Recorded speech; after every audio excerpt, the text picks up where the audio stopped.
Hello and welcome to Nesta Talks 2, our conversational event series with interesting thinkers where we focus on the big issues that will define our future. I'm Madeline Gabriel, I'm the Sustainable Future Director at Nesta, and I'm going to be your host for today's conversation with Majid Majid. Now, before I introduce our guest, I'd just like to explain the format of the session. Majid and I are going to kick things off for about 30 minutes where we'll be having a conversation and then we'll open up to your questions. So please do join the conversation throughout by using the comments box. I think it's on the right-hand side of your screen. Feel free to chat, feel free to add questions, and we'll come to them in the second half of the session. And if you'd like closed captions, they can be accessed via a link in the stream to this link in the description, basically to this stream. So, who's Majid? Well, he's a Somali-British race and climate justice activist, organiser and author, and he came to the UK as a refugee aged 5. He's founder and director of the Union of Justice. He was a member of the European Parliament representing Yorkshire and the Humber, and many of us will know him from his time as Lord Mayor of Sheffield. He's also been an elected councillor, and his book, The Art of Disruption, a Manifesto for Real Change, came out last year. I've had the pleasure of reading a copy. It's full of really interesting stories sort of behind the principles that have guided his approach. Great insight into Majid's values and just some really cool nuggets like things like hard work plus sacrifice plus courage plus opportunity minus shit throwing equals achieving your goals. So I'm just really looking forward to this discussion. Majid, welcome. Lovely to be speaking with you, Madeline. It's a real joy. Thank you very much for having me. How are you today?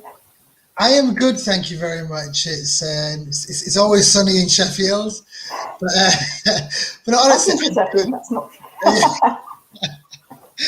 Yeah, honestly, everything's good. I'm just midweek. I'm actually all is good. I'm going to be heading out, catching up with some friends later on. But feeling good. How are you doing? I'm all right, thank you. I'm feeling a little bit hay feverish, so I'm just hoping I'm not going to break into sneezing and coughing during our session. So I've got loads of things I want to cover today, so I'm going to just sort of jump straight in. So we've set up this discussion with this kind of intriguing notion that a global pandemic is a good time to tackle climate breakdown. Why is that? Well, I guess to answer the question, like the truth is that the climate crisis and the pandemic are really intertwined in so many different ways, and I think as a result it really makes sense that we tackle them both together.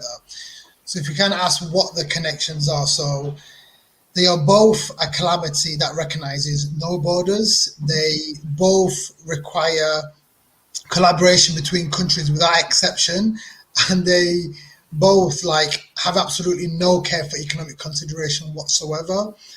And it also kind of really, sadly, disproportionately devastates the already disadvantaged people, and they kind of also really just compel policymakers to choose between people and profits. Yeah. And they're just basically some examples that really show the parallels between the two perils of coronavirus and climate catastrophe, and it really couldn't be any clearer. And I guess although it being, should we say, infinitely tragic, the pandemic has really made apparent what pre-COVID regularly kind of overlooked. So, for example, those who have disregarded, shall we say, the notion of limitless government spending as unforeseeable, as unfeasible, citing the ever elusive deficit, which many people tend not to talk about as much nowadays. I've kind of since seen the depths to which government's monetary and fiscal policy can really be extended when it's desperately needed. So basically those who were, shall we say, previously trapped in a race to the bottom of society, stripped of empathy, and kind of have really since found a strength to kind of slow down and just see the interconnectedness of all of us and basically everything around us. And basically, those who really deemed climate activism as some sort of middle class fancy activity, but thankfully now through critical and refined concepts such as the Green New Deal, which many people have been talking about recently, have really, I guess, become privy to the relationship between, shall we say, the fuel that you put in your car and the ability to put food on the table, and just how it's kind of interlinked, basically. So it is massively interlinked, and I think now more than ever, given everything that's been happening, I think people are seeing what's like a real opportunity to really change things and not go back to what things were before. Yeah, so you've mentioned a couple of things there, like I suppose it brings home, as you say, the kind of interconnectedness of things, the need to kind of tackle big problems that cross borders together, and also change people's thinking, I suppose, a bit like, as you said, with national spending, debt and deficit, like, when we really need to, we can find the money. Right? Are there other opportunities it sort of Yeah, opens up? because it was just like, I just remember, like, it feels like everything that we were told, because remember, like we said, why can't we house all the homeless people, right? Then the pandemic hit, then we housed all the homeless people. And then we borrowed, so it's as if everything we were told wasn't possible, all of a sudden was possible, kind of thing. So as we know, it takes political will. Yeah, yeah. And what about, a couple of things to mention, like, so obviously there's been a huge amount of rhetoric around things like building back better. I mean, that came back like right from the start of the pandemic, I think, and not just in this country, but that type of phrase you see elsewhere. And obviously there's been lots of changes in people's lives, like lifestyle. Do you think any of that, is a real opportunity? Does it sort of give us like chance to do things differently, or do you see things probably sort of slipping back to what they were before? What do you think? Yeah, I guess there's quite a few different opportunities, and I guess especially as vaccines are being rolled out across the world, like attention is, what it feels like anyway, is now turning to how the global economy can be rebooted, shall we say.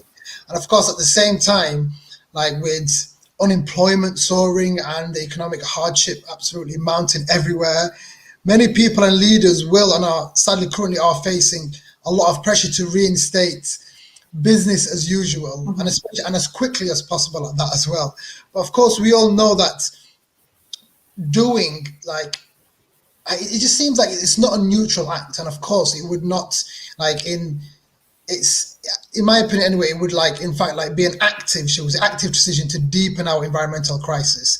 And of course, like, restoring the status quo after defeating COVID-19 would be like celebrating beating lung cancer by smoking 100 cigarettes, basically. So like, the cure for the disease is and it should never be the cause. That can never be the cure, basically. And of course, like, I guess, should we say, like, in regards to, like, when we talk about new opportunities, like, the upshot is the pandemic has shown that it is possible to radically, completely restructure economies on short timescales. Of course, provided, of course, that there is the political will to do so. And we've all had we've heard of many countries promising, as you kind of mentioned, like, to build back better from the pandemic. It feels as if, like, this rhetoric must really be matched with reality. So, for example, like, if the pandemic itself cannot cure the environmental crisis, the way we restructure the recovery from it must and certainly should basically help us with that. So I guess what I'm trying to say is, instead of spending billions to return national economies to their destructive paths, like, our government in the UK and others, like, must really instead forge a different path of really unleashing a vast program of investment to, like, decarbonize the global economy as fast as it is feasibly possible, and bring about environmental footprints within fair and sustainable limits. And like, let's be honest, right? Countries in the global north, the UK being one of the major ones, that have played a disproportionate role contributing to the environmental breakdown, have a moral obligation to lead by example. And of course, even though I haven't got much faith in our in our government at the moment, but basically, while also, like, really supporting a global just transition, because the thing is we can just think the UK as a problem. So say, for example, even if the UK had the best Green New Deal, right? And not only just the UK, Europe had the best European Green New Deal, it still wouldn't be enough to tackle the climate crisis. So that's why it's really imperative that we have a global approach to everything that we're doing. And as well as placing the global economy on a more sustainable path, like, this would really, in my opinion, create a new wave of high-skilled, low-carbon jobs. And crucially, I believe, it would also make future outbreaks of animal-borne diseases such as COVID-19 really far less likely. And I know, of course, like, some will always have the question of, like if we can afford such a massive undertaking. But the pandemic, like as we said, has really shown that affordability is always a political constraint and not necessarily a technical one. Yeah. So like central banks have like created, of course, like trillions of pounds and dollars to prop up economies throughout the crisis, redirecting even a fraction, even if we redirect a fraction of those towards green investments, it could really put us on track to try to meet our temperature goals. And yeah, I honestly think it's possible. And like even now, like the interest rates, as people talk about, like are at massively record lows. So there has really never been a better time to turbocharge our green transition. And the question should never really be like whether we can afford this or not, where it should be whether we can afford not to do it or not. And I can't help but think about, the financial crash in 2008 when we bailed out the banks. I don't know, like maybe this is a time we should really consider like bailing out the planet. But just a thought anyway, Madeline. Couldn't agree more. I mean, what do you think of? I mean, you mentioned the European Green New Deal and kind of the UK policies. Like, what do you think? What do you think of them at the moment? Like, what are they getting right, and where are the gaps? Yeah. So I guess in response to the COVID-19 pandemic, governments around the world are turning to like Green New Deals as some sort of win-win solution to both the economic crisis and the climate catastrophe. But the thing is, like, nowhere is it more apparent than in the, shall we say, all-encompassing European Green Deal. Like, so for example, like one of the kind of main criticisms that you get from the European Green Deal is that, and I guess not even just with the European Green Deal, but like other versions like it generally fall into like three categories.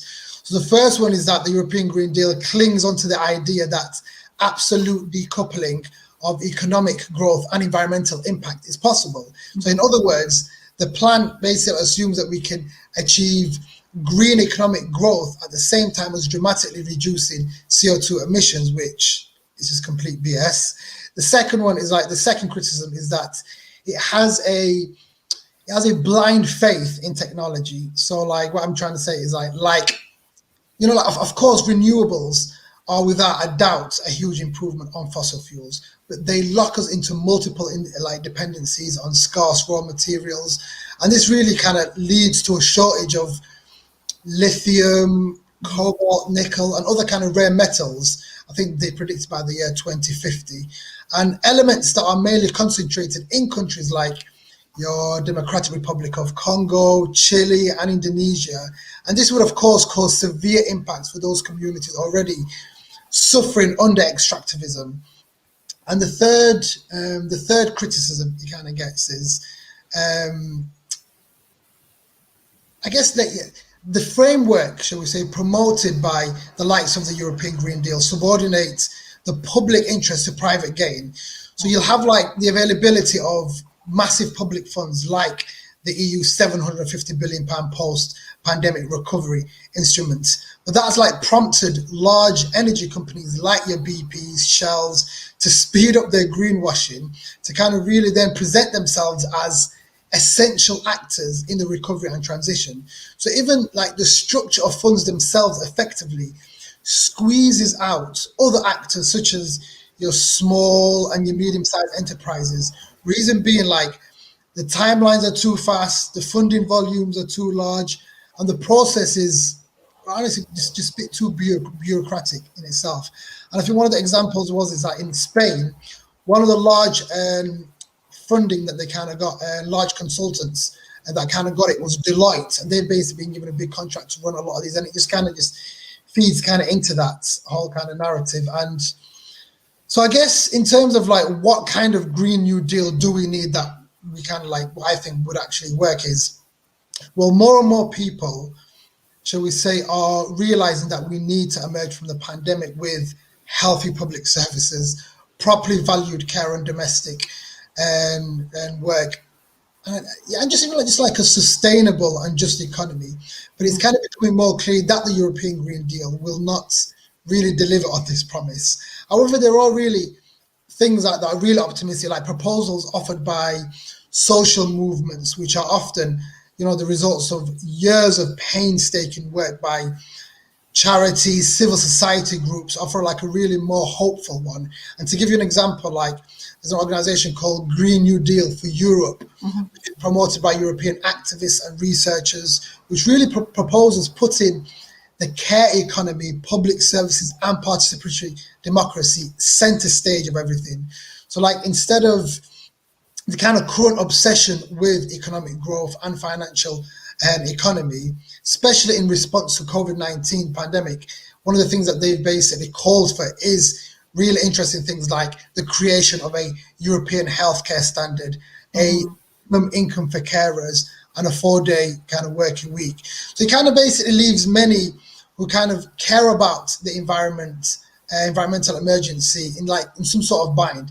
Like, should we support the green deals being offered by existing governments as the only realistic route to change, or should we reject them for, basically being co-opted from the start, so it's therefore doomed to failure? So there's I think there's a two-track approach that we can take to it. Yeah, I might come back to that actually, because it does seem like a bit of a central tension, particularly at the moment.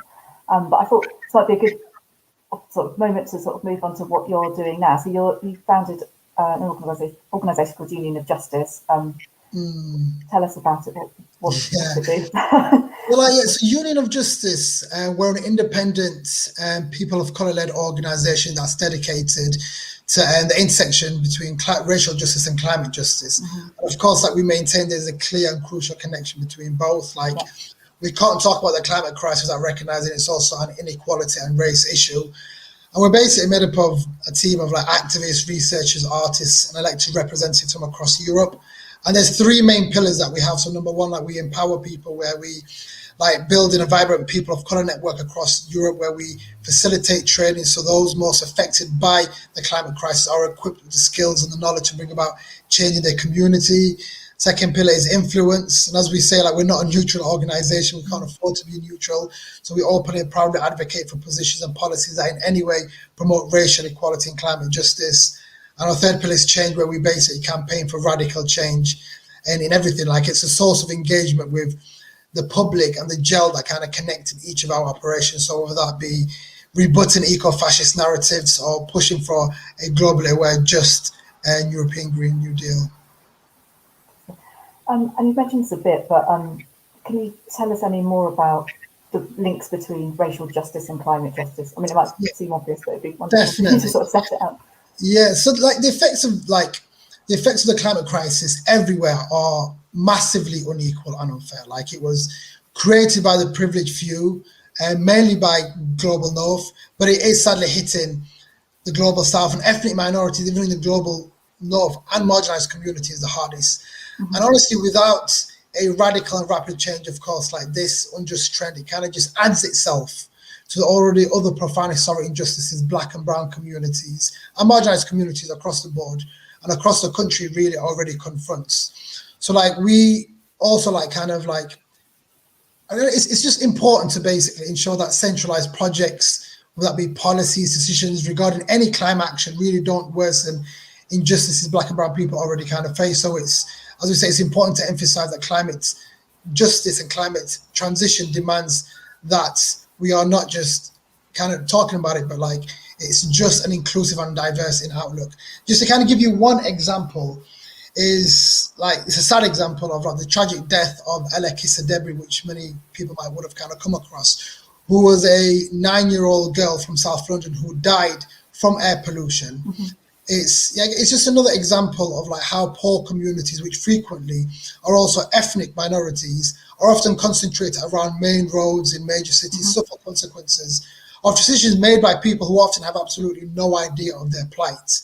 They have the dirtiest industries in their backyards, and many of the young people are starting to kind of suffer from asthma. And even if we kind of look at green spaces, for example, right? Green spaces should be accessible to as many people as possible.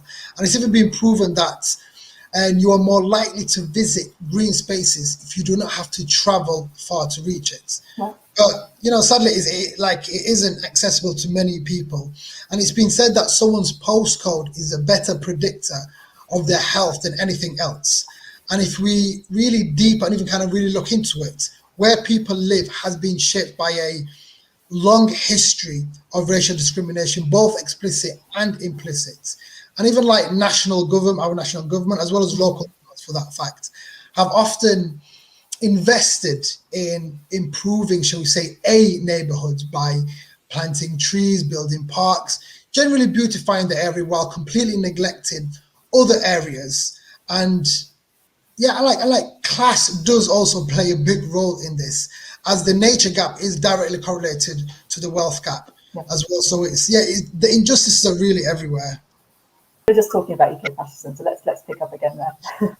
Yeah, so it's like, I guess it's interesting because different people interpret ecofascism in different kind of ways.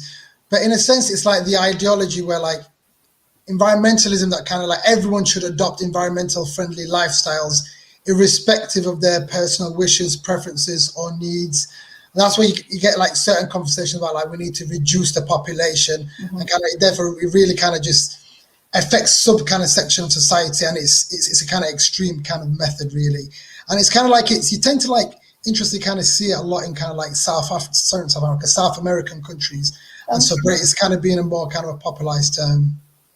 Yeah, okay. So I might have mischaracterized it a bit, because I was saying I saw it as a kind of conflation of sort of eco-activism with almost like white supremacy. It was massively linked with that as well. And one of the kind of like, you kind of recently came to like, you had the guy who sadly who murdered all those people in New Zealand, in Christchurch, and he put out a manifesto of like all these kind of right-wing extremist views, and one of them was basically eco-fascist kind of tendencies kind of thing, which basically is linked to white supremacy. So it's a growing trend between far-right groups basically. Yeah. Okay.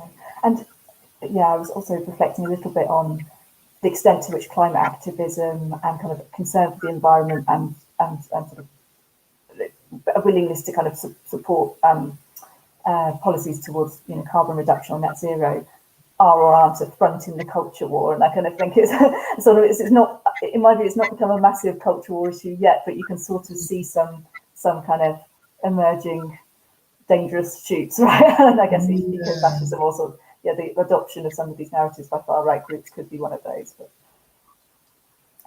I've got another question for you. I'm going to, from the audience, since I can ask people to submit comments while you're away, and one from Anthony Lee, who says, will Union of Justice be developing a platform for people of colour to share their knowledge and cultural relationship with the natural world to challenge the current extractive economic psychological framework? Yeah, so currently we've got thanks for the question, Anthony. So currently we've got a network of around 1,200 people from across Europe, mainly people of color. And yeah, it is literally just a kind of space where we kind of discuss different ideas, exchange different resources. But the interesting thing is of course, climate justice in Sweden looks very different to climate justice in Spain. And it's every country is kind of different. So, but at the same time, there's a lot that we can learn from each other. So we do kind of use it as, of course, we run, as well as kind of just doing events, we kind of hold kind of regular kind of events and meetings where we kind of just get people together. And of course, one of the issues as well is trying to do something across different countries. Language at times can be a barrier. So of course, like at times we rely on people speaking English, but we also do have to have like French, Spanish, and Italian interpreters just to try and break as much barriers down as possible. So yeah, so it's we kind of just answer your question. I think we kind of share knowledge and kind of cultural relationships. And yeah, so I was wondering if anyone's interested, I kind of encourage them to kind of go on the website and kind of just sign up to our kind of like members list, and we'll kind of send information out there. Yeah, that makes sense. I want to go back to something that you raised earlier then about the sort of tension between wanting to push for a kind of sort of a version of climate and racial justice that kind of believe in, and also seeing these sort of policy initiatives that aren't really it, but go some of the way. How do you approach that? Like, if you can see things that are sort of pushing in the right direction but not going far enough, is it better to support them or to push for what you really think should? So we think in terms of like. Your comment on the Green New Deal, for example. Yeah. So I guess like it's like if we want to tackle the climate crisis and achieve a just transition that really addresses global gender and racial inequalities, we kind of need to recognize the strength of both approaches. So I guess in a technical sense, and the version like the civil society versions, the one that organizations and like charity people do is far superior and about that. So let's just kind of be like, it's far superior than the other kind of Green New Deals that other people kind of governments kind of push. But what, for example, the European Green Deal does and has, which others don't, is short-term achievability. Like for example, it already exists, and its ability to reach a wide and diverse audience in the short term, like really can't be underestimated, especially given the timeline we have to put brakes on the climate catastrophe. It's really important. So instead of like, I kind of think at times like, instead of stubbornly picking sides, like maybe it's just the kind of best to adopt a two-track strategy. Like we should of course advocate to improve existing Green New Deals everywhere, while simultaneously supporting those proposing a more radical restructuring of our economy. After all, like the ambition of the original New Deal, which was spurred by protests from the working class in the United States, just as various Green New Deals appeared at a time of historic and climate mobilization, then as well as now, like there is no institutional ambition without popular mobilization. And yeah, we need to mobilize, and we really sadly haven't got much time to waste. Yeah, okay. One more question on this sort of topic, but in your book you are, I think, a bit critical of the UK's net zero commitment. I think you kind of say, well, it's lacking detail. You know, there's potential, it's sort of a bit watered down, like your potential to kind of achieve it by paying other countries to cut their emissions, and it's so long term that, you know, it can sound really good politically, but, you know, it doesn't really spur much action. And sometimes some of the pushback I see on the net zero policies here is that, you know, people will say, oh, well, you know, the UK only contributes 1% of global emissions, so is it even worth us doing anything about it? Like, is there value in countries making their own commitments when we need to tackle climate change globally? And, you know, what's your view of, like, what can we and should we try and do here, and what do we need to do in collaboration with others? I think, yeah, it's, you know, as you said, I think of like COP26, which many people dub as like the last chance COP. And of course, there is definitely value in countries like having their own commitments. Of course, if it was like legally binding commitments, but I think people are just at a stage where it's like, we've had enough of the talk. We know what the issues are, but we just need to kind of get on with it. And of course, this is something we can't do by ourselves. Of course, we want each country to kind of have its own commitments.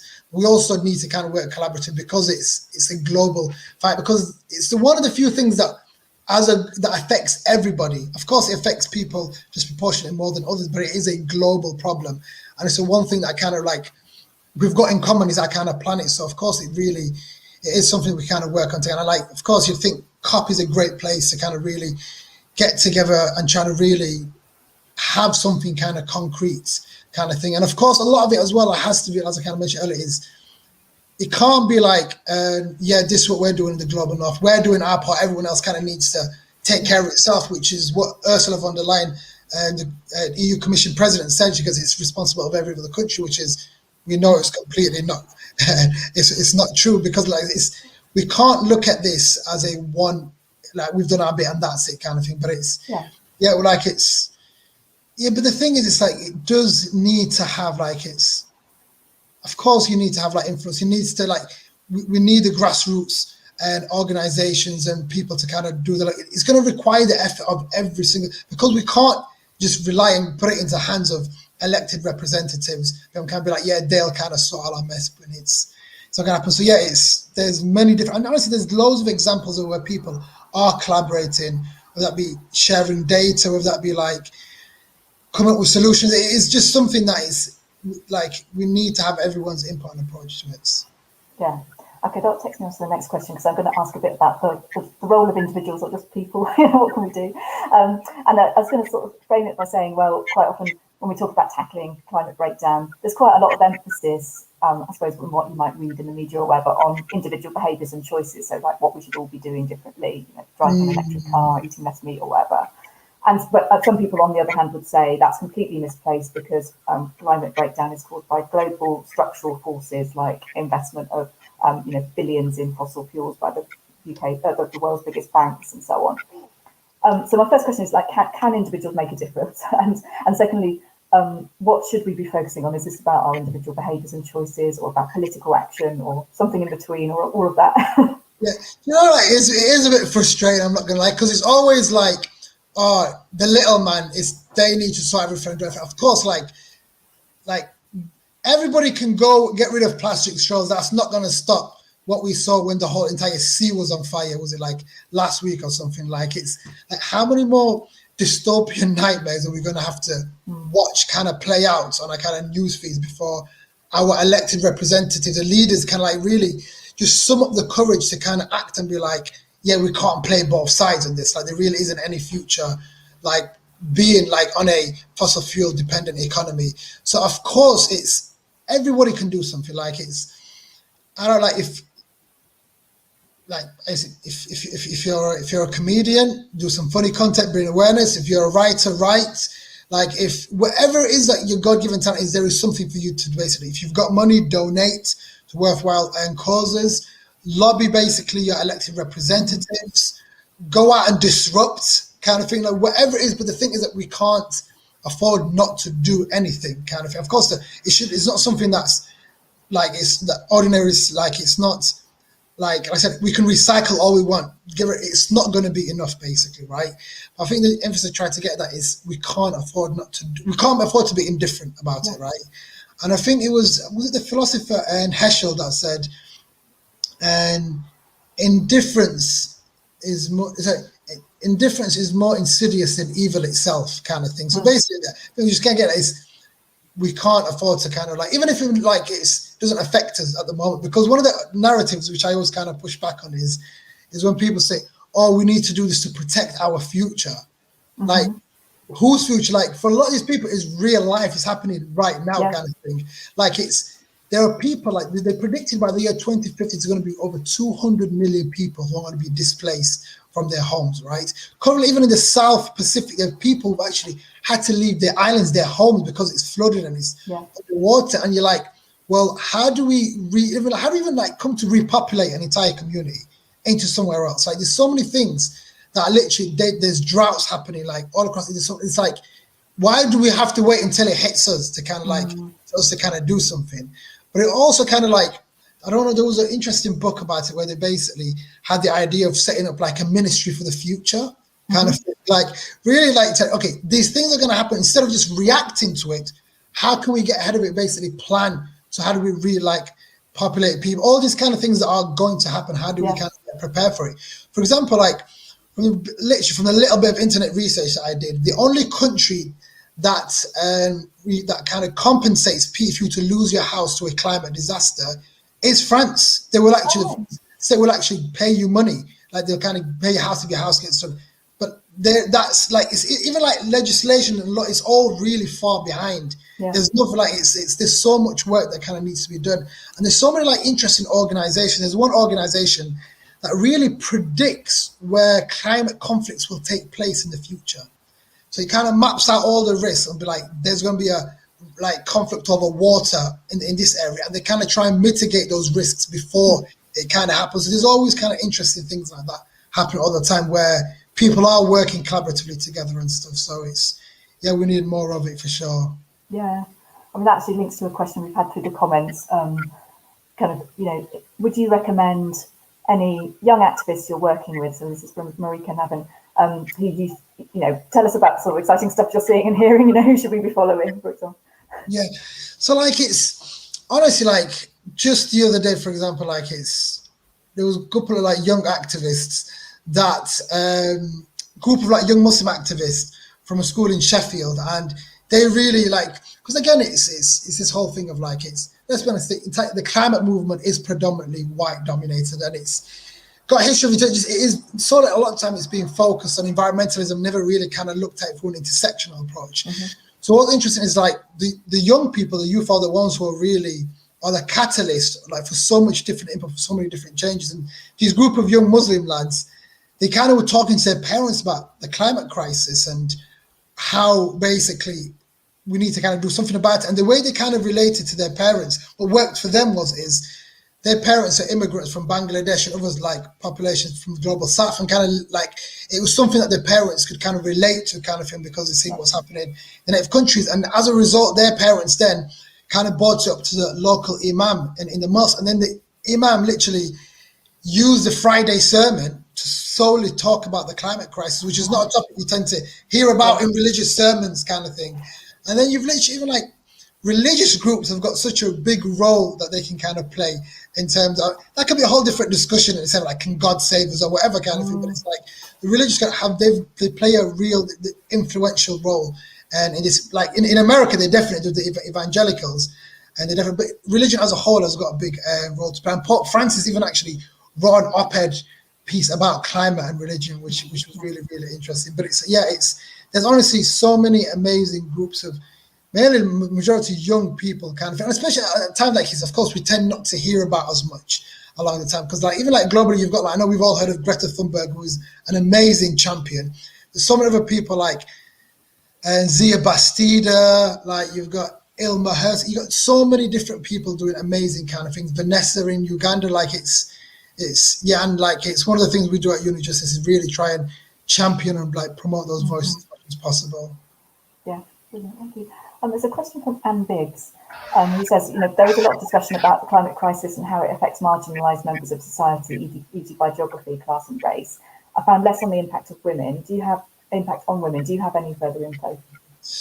Honestly, I will probably be the best person to kind of speak to, but in any society, like it's, of course, within that, women also kind of massively suffer. And like one of my colleagues was doing a bit of research, and there's loads of kind of papers written about in terms of like how the climate crisis massively disimpacts women, especially like mainly like in a lot of kind of global south countries where women hold different social roles compared to men and stuff like that. So yeah, it's something, it is a fact that it definitely does negatively impact women more, but I don't know much detail on that. Yeah, that's that. So we talk about sort of activism. I love the idea of like just use whatever talent you've got. You're a comedian, do some comedy. If you're a writer, write. Like, what would you say you've learned from your time as an activist so far? What are your tips if someone wanted to get started? So I think the first thing I kind of learned is like, it's three main valuable lessons, and I've kind of learned, which I always reflect on basically. So first lesson I kind of learned on is that courage is contagious. Like honestly, like we should really never underestimate like the impact that we can have on others. And of course, as every time that we choose to take a stand, every time we choose to challenge the status quo or do things differently, like not only does that hope take a life of its own, but it really, really like excites and empowers all those around you. So it's really important to really take a stance to kind of make a difference, whether that be in your workplace or whatever it is, kind of thing. Just taken that bold kind of stance is really important that I found. And the second, shall we say, the lesson that I learned is from a personal point of view, like cake is a coping mechanism. Like for me anyway, so like listen, we all need coping mechanisms, right? Like to see the hope, and not to really at times just even to stop us from going numb, like whatever that be. Like I know people do yoga, praying, whatever it is. Like personally for me, like despite what my dentist or my waistline tells me, it's just eating cake and puddings, basically, right? But basically on the serious point of it, it's like it's really important to take care of each other and really kind of have each other's back, because it can be really tiring, and you kind of have to make sure that you're looking after yourself before you have to help yourself before you can help others. Yeah.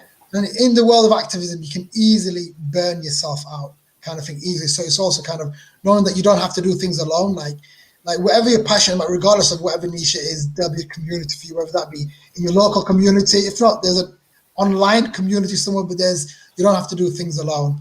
And then the third kind of lesson I learned is just compassion. Like regardless of what career or line of work you're in, like compassion really should be central at the heart of everything that we do. Like, yes, of course, we are living through polarizing, difficult times where we may encounter events, words, people that absolutely infuriate us. But if like we need to be strong, like we need to be understanding.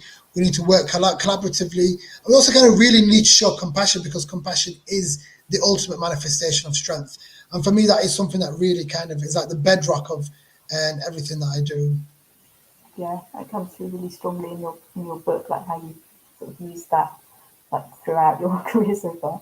Oh, one of the other things that struck me when I was reading your book was around sort of creativity. Like, when you talk quite a lot about, sort of being posed with a problem, like, oh, I've got to, have my picture taken as new Lord Mayor, or, people are writing into me asking, what I'm going to do. And you kind of come up with something really sort of creative and different as a way of approaching it, like asking people to sort of escort you around the city. Like, how do you do that? Like, you're an amazing creative person, or like, do you have any kind of tips? Do you know what is, Madeline?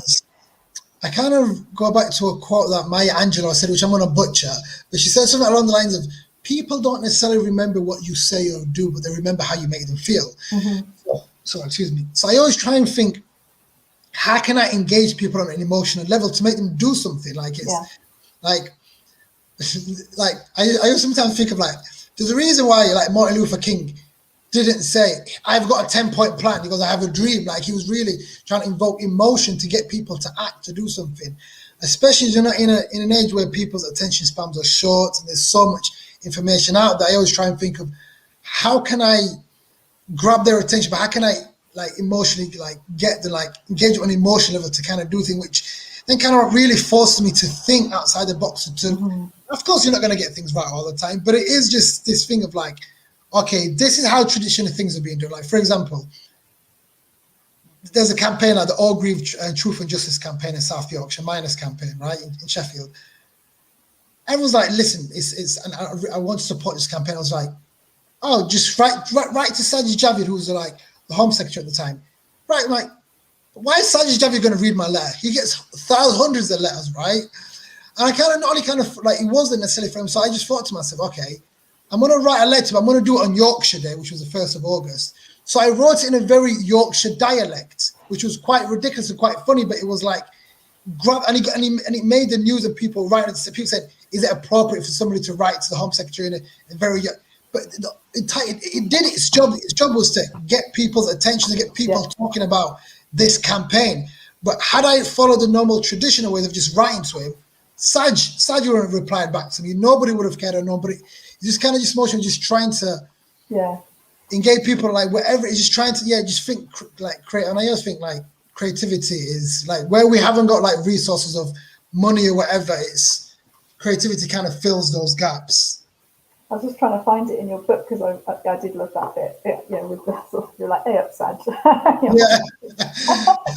So it's just like just trying to like, well, I guess it's any kind of line where like things, and the thing as well, it's like it's people always really like, I get it, like it's wherever there's these kind of social constructs that we kind of have to fulfill and kind of live by kind of thing. And it's like, if you're stepping out of the norm, it is uncomfortable. Like it's uncomfortable to do that thing a bit differently or whatever. And for me, it's like, it's just a birth, like honestly, like it's just even that feeling of vulnerability, putting yourself out there, being vulnerable is the birthplace of joy, the birthplace of change, the birthplace of so many different things.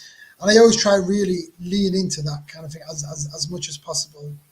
I was going to ask you that, like whether this, like how difficult it is or not. Does it feel natural? And it's interesting you say it does make you feel vulnerable, because I'm quite introverted. So when I read some of your stories, like going up and talking to Dee on the bus and making that brilliant connection with her, and you had that sort of, you found out later you had a real impact on this woman's kind of like well-being, really. And I thought, oh my God, talking to people on the bus. You know what is, Madeline? What it sounds really ridiculous, right? I just remember whenever anything kind of scares me or something, right? I literally think to myself, when you kind of boil it down to reality, like, imagine nobody's going to give a shit about this next year. Like it's just like, I get it in the heat of the moment, you're like, oh my God, like, but the reality is in a week's time, yes, nobody's going to care kind of thing, right? And it's like, the thing that is going to come down to is like, listen, the people that like me, people like the people that don't like me, you can't please everyone, is what I'm getting at. If you're trying to be everyone's cup of tea, you might as well be a mug. Because the thing is, it's like, it's you try and kind of fit and please everybody. And one of the things I'll never forget is one of the kind of somebody came up to me was like, Majid, I hate everything you stand for. I disagree with everything you do, but I respect you because at least you stand up for what you believe in and you like it. So I'm saying, like, at least I've got that. You know what I'm saying? At least I can kind of be like that. And of course, like everybody else, I get the imposter syndrome in many different where I'm like, God, like it's nerve wracking at times, kind of thing. But I'm just like, yeah, I'm just gonna do it and just be like, see what happens, kind of thing. And in the book, I make the quote of basically saying like, there's so much traditions that we kind of have where people are like, they kind of stick to all the time, but they don't really question things. And I always question everything, because I guess even by virtue of questioning things, either it's a win-win situation. By that, what I mean is either I'll find out it's a really crap way of doing it and there's a different, better way to do it, or it'll kind of reaffirm why I kind of like, we kind of do this right. And of course, like it's like, we used to have like crap traditions, like where, by the way, when I say like it's do everything differently, there's certain things you shouldn't do differently, like CPR or like, right, there's certain things that are proven to work. But like when it comes to tradition, I say tradition is peer pressure from dead people, right? But it's like, but it is, it's like it's people unless you then get stuck into this way and be like, oh, we need to like, but yeah, I just encourage you. I just always just try and do things differently, just because especially when you're trying to have a different outcome, if you keep doing the same things, like we can't expect a different outcome. Yeah, definitely. What makes you optimistic? Are you optimistic? Well, like many things make me hopeful and optimistic. Like for example, like just knowing that nothing we see in the system that we were born into and are growing up in is natural. Like somebody decided things should be that way, and sometimes that's like I have to think and kind of remember that somebody decided things have to be this way. So like the problems that we face didn't necessarily just come down from the heavens, like they were made by bad human decisions. You can argue mainly by men in suits. So good human decisions can really change everything for the better. So it's honestly ordinary people, like day-to-day people influence me, like kind of like inspire me, like literally whether that be an NHS nurse, like my nephew's football coach, a young climate activist who are all like building a future that puts people on planet first. All of that kind of really makes me feel optimistic and kind of hopeful. And it's like, and I genuinely like truly believe like, especially the recent global events have like massively transformed what is politically possible, like the global pandemic, like the climate crisis, the fight against racism. They've all kind of exposed not only like the deep inequality within our society, but it's also proven why, like what many people have been saying, that we are only as secure as the most vulnerable amongst us. So like the arguments of like our governments can't act, we can't do anything, all of that is kind of really starting to kind of really fall apart. So I think it's like, yeah, people are kind of seeing that and actually just demanding more than ever. If we were having this conversation in 10 years' time, like what would you want to have seen changed, or what do you hope might change? I